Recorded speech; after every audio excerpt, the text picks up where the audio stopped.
I don't know why I'm a little nervous. I'm usually not nervous doing my podcast ones because I'm just off the dome, you know what I mean? But I am talking about Jonghyun partially today, simply because he's a part of the topic. Not the main topic, but definitely a big part of the topic of I just feel like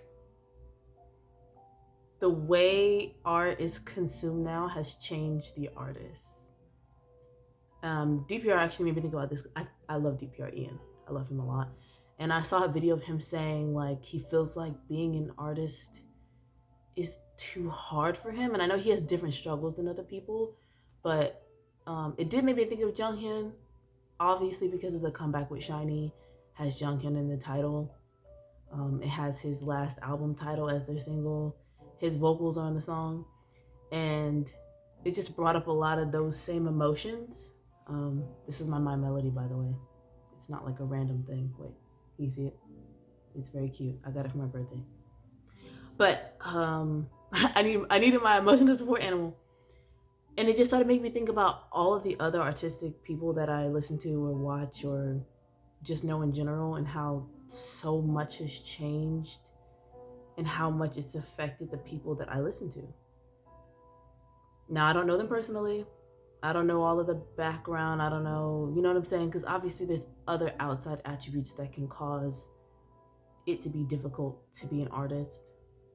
But when Ian said that, it did make me think of Jonghyun, because he did mention things like that when he was alive about how difficult it can be to balance his mental health and being an artist and like expressing himself the way he wants, which he did, but then also having to go back to his own problems at the end, you know? Because you can write a song that's so meaningful and so deep and so detailed and beautiful and purposeful, and then you sing it, you put it out there, but you still have to kind of come home to those same problems still, you know? Like it doesn't fix anything. Which may not even be a thing you want to fix, or like you're not trying to do it to fix particularly. So I'm not trying to say that people who make music that's very sentimental to them or very emotional, personal, is because they're trying to fix themselves. But it's just the reality that expressing it doesn't always change it. And so it's difficult still in their personal lives. Um, and that Junkin has also said like, yeah, I do music like this because of my fans, like they keep me going. And Ian said something similar on stage, like, I do this for y'all. Like, this shit is getting tough, you know? And it's always been tough, like I said, for different reasons. Being in an entertainment thing in general can be hard, but I just feel like now the optics are so fucking weird, dude. Everything is adding onto the complication of already how hard it can be to be an artist. Not alone, like, I mean, let alone be an artist with mental health problems, like with their own, you know, personal issues. That also plays into it. Um, but yeah. So as far as what it looks like to be an artist now, especially if you want to be a big one, it just feels empty. Even if you like what you do, to an extent, there's a part of it that really does feel empty, in my opinion. From the way the fan culture has developed to fucking $800 tickets to concerts, having to bundle albums. Artists don't even want to release albums because they're like, if it doesn't sell 100 million in the first week, I don't want to release it. And that's partially fair because a lot of them are under contracts. A lot of them have people to pay. And it's the old war of, do I choose to do artistic things or do I choose to do things that make money, right? But now it's like, damn, even if I do choose to do the thing that makes money, that still doesn't always cut it. Like, I've seen a lot of how artists are now doing like rollouts or now putting out projects. Even if it was cash grabby, Still didn't make that much cash. Streaming is pennies. Albums are far and few, to be honest. Only a small amount of like the top 1% of artists sell albums and sell enough albums to even really generate a good revenue. So then you think about independent artists or like smaller artists, even average artists. Like there's some popular artists right now who don't want to release albums because they're afraid of not making any money. And that for me can be a little like because it's like you're not releasing it and you're still not making money, so you might as well release it. I mean, that's how I feel. It's like if I make this, I'm only gonna make 50K, but if I don't make this, I make 0. So why don't you just put it out there? Anyways, I don't know. I feel like the people who take in art now, there's an elitism to it now. It feels very elitist in like every genre. Like the idea of, yes, fandom and like people who love artists, yes, but now because there's a wall, right, between who can go to concerts and who can't, who can afford to pay for these albums and who can't. Capitalism is now turning fandoms and crowds and people who actually enjoy music into the people who are just in the background. They can't go to the shows. They can't travel across the country. You know what I'm saying? Like, I feel like in the last 10 years or so, there's this idea of like being a fan means I spent the most money and I went to the most shows. And I've even seen some artists kind of praise this. They're like, I saw you at the last show. Like, you know, and it can be cool, I guess, but I feel like it still perpetuates capitalism. It still perpetuates this idealism of hierarchy and of elitism in being a fan or in being someone who enjoys art. And the basis of art is not in capitalism. Some of the best art has come out of the worst times in history because it was all for feeling. It was all for the sake of the art, right? And I'm not trying to be like, oh, you don't need to pay your bills. Obviously, you have to pay for things. Things are just getting way too expensive. But some of this is ridiculous. Like, yes, capitalism is hitting everybody, but tickets do not need to be that expensive. People do not need to have to travel across the country because you're only going to do 2 concerts in the whole country. And I know that can come up because of scheduling and because of availability and, you know, other people are touring and you can't have that date because somebody else has that date. Like, I know there's different logistic things that comes with planning a tour. I'm saying it adds to the problem. It's just really frustrating because I had a very, very, very deep conversation about capitalism with my friend 2 days ago. And we came to no conclusions, obviously, because it's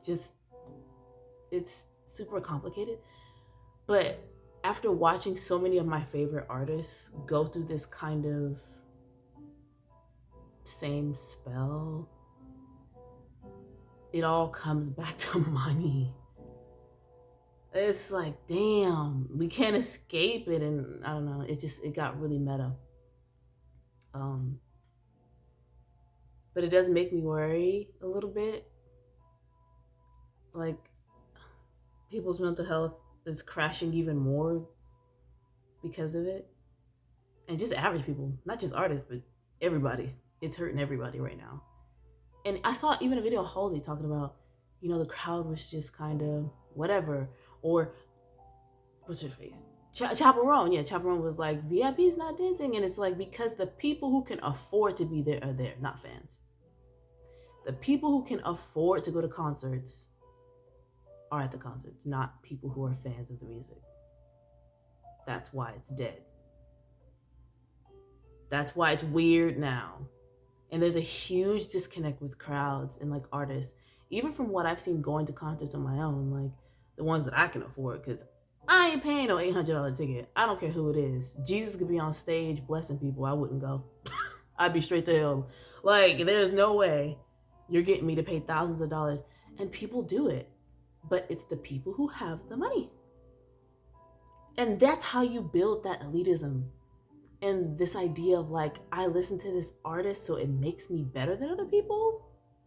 And there's people who are poor who do that. You know what I'm saying? Like people who are like music heads who are like, oh, you don't know real music. Like, yeah, there's people like that. But the big majority of the people at the concerts are not those kind of people. They're the people who like to be able to take pictures, take music, like videos, and be able to tell people like, oh, I got to sit front row at this concert for $2,000. And what does that have to do with the music? What does that have to do with the artist? Like, okay, you paid thousands of dollars to go to this show, this 2-hour show for one night. That does not make you better than anyone else.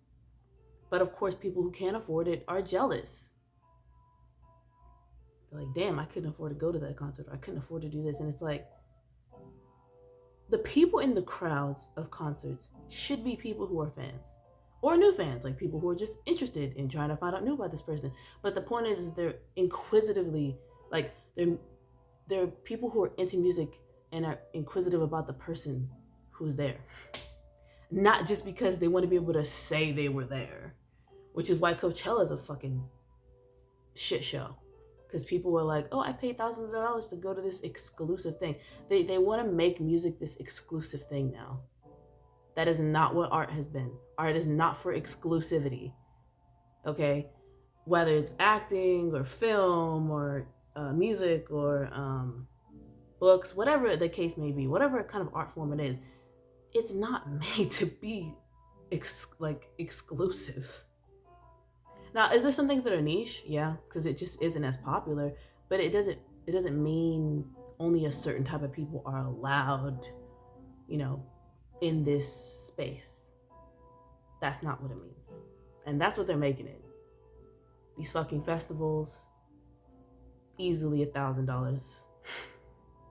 And when you think about it, you're like, rent is literally $1,000 at its lowest, by the way. Average rent across America is easily like $1,400. And that does not include utilities, gas, car payment. Do you know what I'm saying? So it shouldn't be normalized. That's not cool. It's not cool that you spent thousands of dollars to do this very thing that should be accessible to people. Like, you know what I mean? Anyways, I feel like a lot of this kind of contributes to the mental health of the artist now. Because now they're like, not only are the people who come to see me are there because they have this idea of like, I got to do it and because I could afford it and nobody else could. And then the crowds are weird, but they have to do certain things now to make money. And if it's not making money, it's just so shit. And I think that's why the All American Reject thing is so fucking cool. All American Rejects are literally just doing concerts in people's backyards.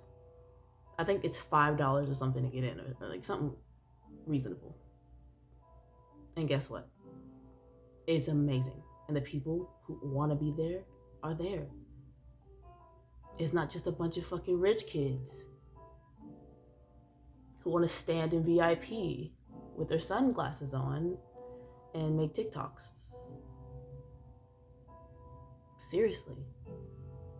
I love my favorite artists, but like, I want to enjoy being there, because I want to enjoy the artist, not because I want other people to look at me and see me a certain way because I got to see this artist. Now, another thing I want to talk about is I am going to do a reaction to SHINee's new comeback. But when they announced it, it was just very emotional for me. I haven't really talked. I feel like I haven't, like I said earlier, I haven't really talked about Jonghyun in a long time and like how long he's been in my life, like what he has attributed to the soundtrack of my life, and everything that's happened between, then and now. And I haven't listened to his voice really since maybe 2018 when I heard Lock You Down on the album, and it was like a surprise kind of thing where his vocals on that last track. That track is impeccable, by the way.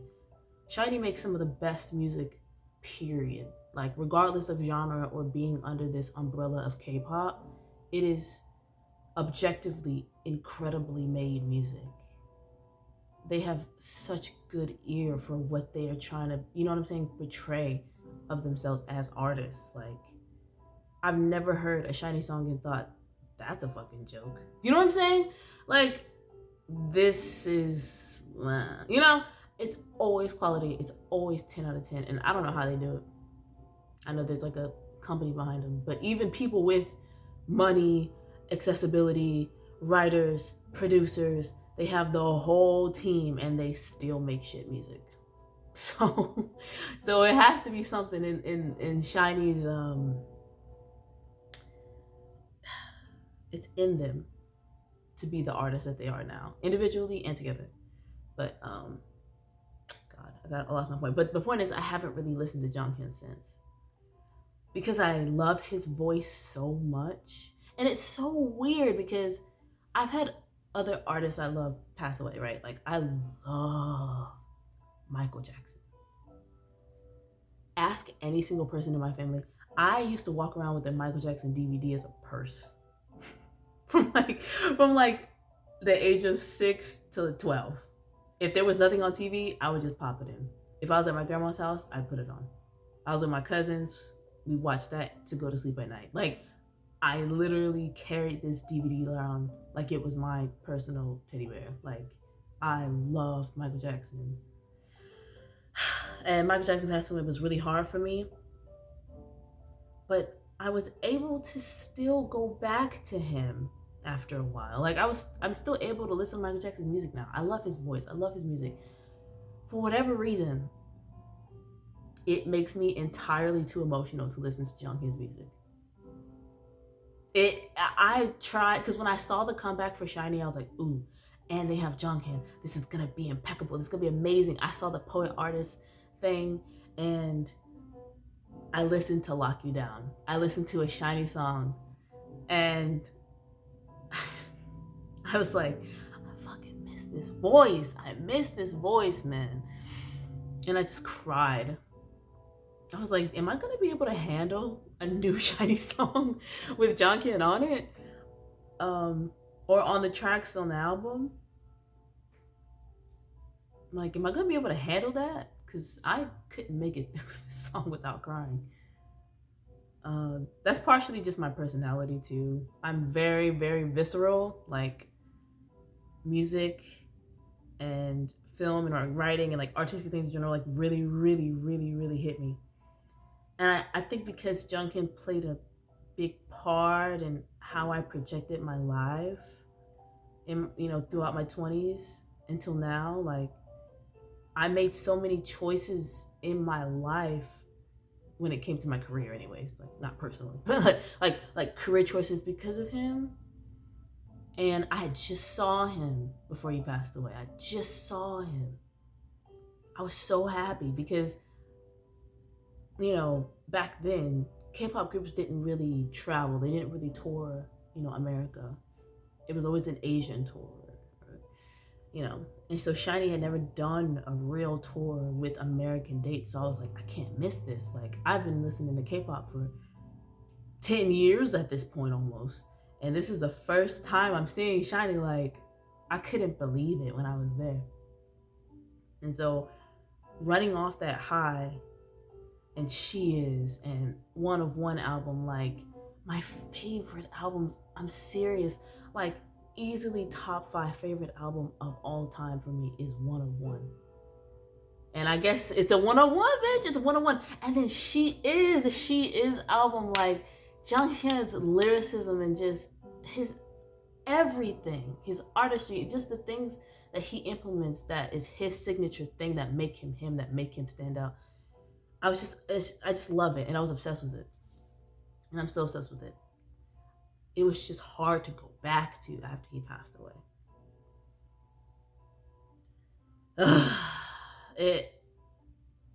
I don't know. Maybe because I never saw Michael Jackson in concert as a child growing up, or maybe because I never got that close. I don't know. I don't know why. I don't know what the difference is. I don't know. Like I said, maybe it's just because he made me love music so much more. I always have, obviously. I've been playing the violin since I was like 10. You know, I started acquiring my own instruments in my house when I was like 8. I had my first piano, and then I got a violin, and then I got a guitar, and then I got an amp for my guitar because I wanted to really play, you know. And so I obviously already love music, but he was so good at carving out his own identity and his own expression. Like, just the way he expressed music was so powerful. I was like, that's amazing. I want to do that. You know? And I never felt that way before him. I remember hearing I told myself I wouldn't cry.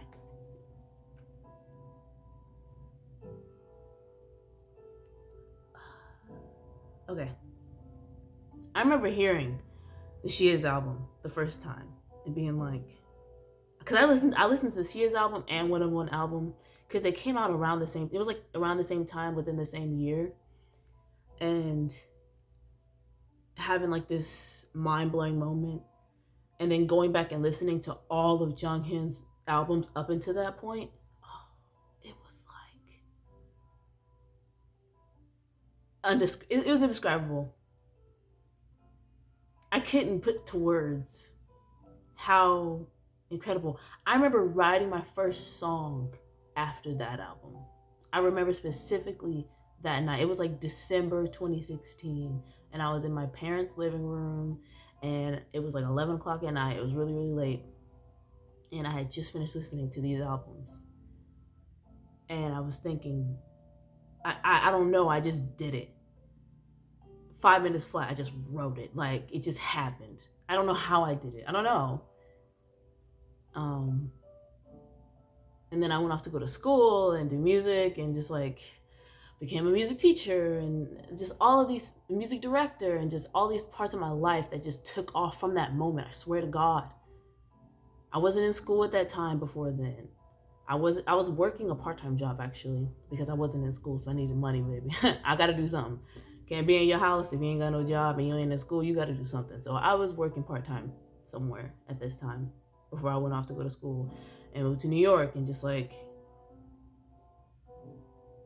it was such a pivotal change in my life in a positive way. And it's like immediately after that, everything crashed. Like Jonghyun dying right after having all those things happen back to back. Like seeing him in concert twice, and like hearing the albums, and then me starting writing songs, and then me going to school for music, and me like really delving into his art. I don't know. Honestly, I can't explain. Outside of the reasons I already gave, it just fucked me up, bro. It did. And then the timing was just awful. Because right after that, my grandma passed away. And then right before that, so like in between Jonghyun and my grandma passed away, my mom's best friend, who was like an aunt to me, she also passed away. And that all literally happened within like a month of each other. Like, I was already so messed up when Jonghyun passed away. My mom actually flew to New York to see me. Because we were supposed to be doing something else, but she came anyway because, you know, we just talked about that. Because she knew how much I love Shiny and how much I love Jonghyun, and like what that did to me. And then a week after Jonghyun passes away, I fly home to New Orleans to help take care of my grandpa because he was passing away. He was really ill. And then he did in March. But then in January, that's when my mom's best friend passed away. And so it was just like, it was a lot. It was a lot, like all at one time. So I think I'm talking about this now because it's gonna be really hard. It's gonna be really emotional to hear Jonghyun's voice again for me. Even though I'm so happy that Shiny's come back. And the timing is so beautiful. And with it being the anniversary and the concerts, and it's crazy that this is their 525th song too, which is, I swear, only Shiny can make divine stuff like that happen in music. Like, it's crazy. But I needed to talk about it because I needed to have this moment, you know what I mean? To at least partially prepare to listen to Jonghyun's voice and his words that I miss so much. His writing was like one of my favorite things, you know. So it's quite difficult. In a way I didn't expect it to be. Even when he did pass away, I was very sad about it, right? I was horrendously sad about it. I did not know it was still going to be like this 7 years later. I think that's what messes me up. I'm like, it still gets me. And it's not because I always think about Jonghyun in a negative light, or I only see him through what happened to him. It's because I don't. It's because of all the things I love about him that makes me so like emotional. It's because I love his voice so much, and I love his writing so much, and I love his like how he expresses himself so much, and those are all the things I miss him doing. Even though obviously he has music, I can go back and listen to it. It's just, oh my gosh. I'm gonna have to edit this. I usually don't edit these, but I think I'm gonna have to edit this.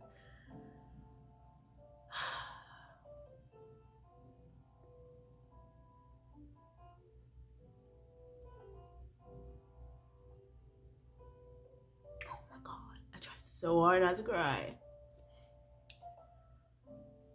It was because I did not think I would never hear him do that again.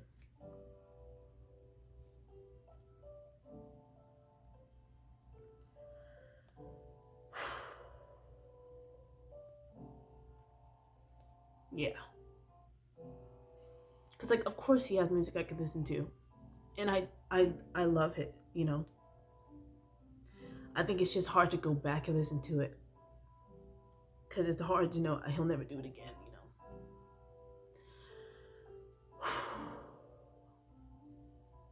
I was so good. I was doing so good. But I think that's what bothers me. Yeah, that's what bothers me a lot. You know.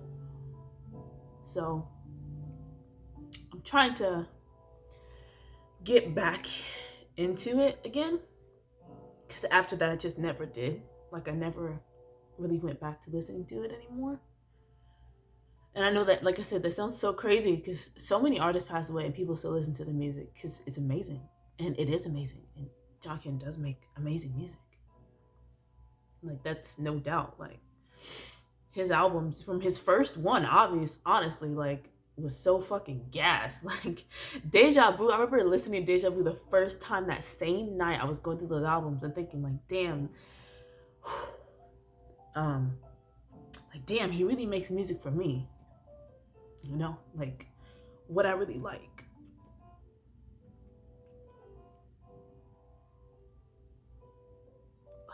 It's so hard.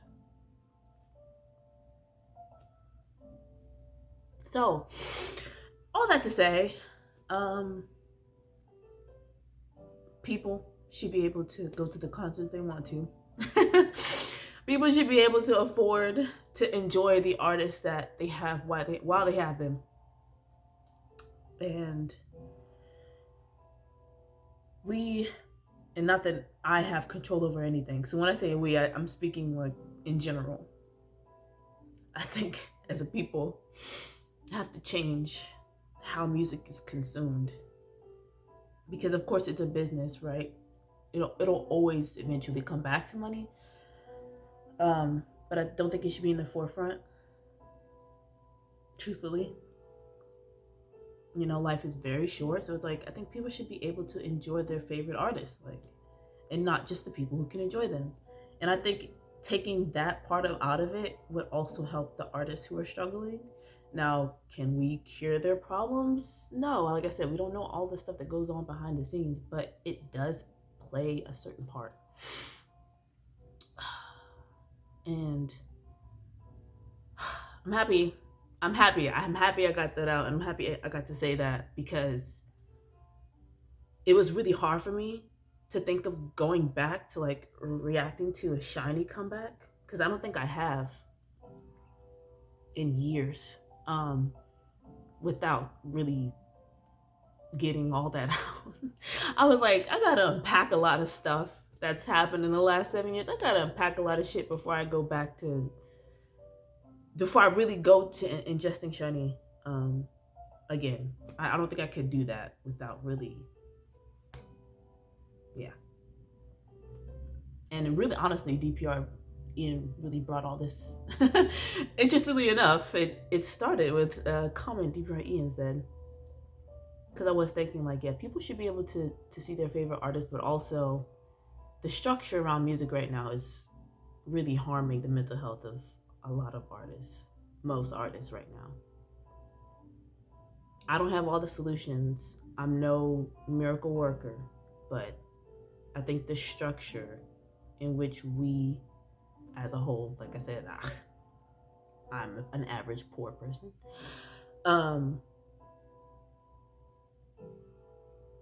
release music and like experience it, how people are allowed to experience music needs to be changed. So that's my but what do I know rant. Yes, thank you if you listen the whole way through. I cried, girl. Oh my god. Oof. But see, I didn't want to do all that during the reaction.